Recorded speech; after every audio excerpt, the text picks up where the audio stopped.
থেকে ফোন করে বাইর করছেন, বাইর করে নিয়ে তাকে হত্যা করা হয়েছে। তিরমি কল্লা তিরমি ঠ্যাং। এখন দেখলাম যে পাশে আপনার ওই ছায়াটা পড়ে রয়েছে আরেক জায়গা, ওনাটা পড়ে রয়েছে আরেক জায়গা। কমলনগরে নিখোঁজ বৃদ্ধার রক্তাক্ত মরদেহ উদ্ধার। মোহাম্মদ ইব্রাহিম, কমলনগর প্রতিনিধি। এখন দেখবেন সত্য টিভি সংবাদ।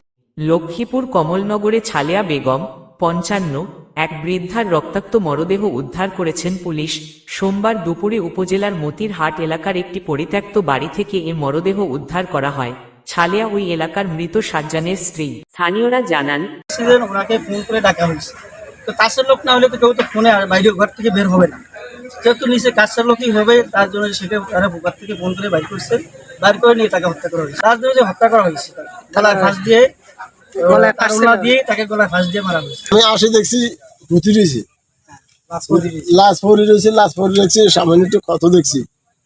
আর দোন কোনার দিয়ে তলাটা দিয়ে রয়েছে, দোন কোনার দিয়ে এইভাবে দেখছি। আসছি, আসার পরে দেখলাম যে মানে দক্ষিণ কল্লা তিরমি ঠ্যাং।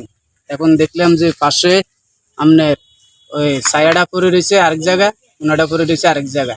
এখন পুলিশ আসলো, এখানে আসে দেখলো যে কিছু মহিলা ডাকলো, এখানে তো পুরুষে চাওয়ার ইয়ে করার নাই, পুরুষে দেখতে পারবে না, তাহলে মহিলা দি আমরা এগুলা দেখি চাই। এর কি সমস্যাটা কি, কেউ মারে ফেলেছে নাকি কেউ নির্যাতন করছে? মানে সোমবার সকালে ঘটনাস্থলের পাশে শিশুরা ফুটবল খেলতে গিয়ে বাগানে একটি মরদেহ পড়ে থাকতে দেখে এলাকাবাসীদের জানায়।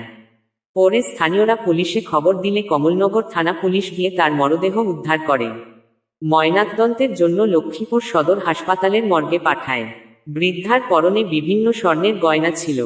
ধারণা করা হচ্ছে তাকে হত্যা করে স্বর্ণের গয়না লুটে নেয় দুর্বৃত্তরা।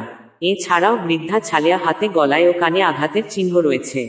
কমলনগর থানার ভারপ্রাপ্ত কর্মকর্তা তৌহিদুল ইসলাম জানান, আমরা খবর পেয়ে মহিলার মরদেহ উদ্ধার করে ময়নাতদন্তের জন্য মর্গে পাঠিয়েছি। প্রকৃত ঘটনা উদ্ঘাটনের জন্য তদন্ত চলছে।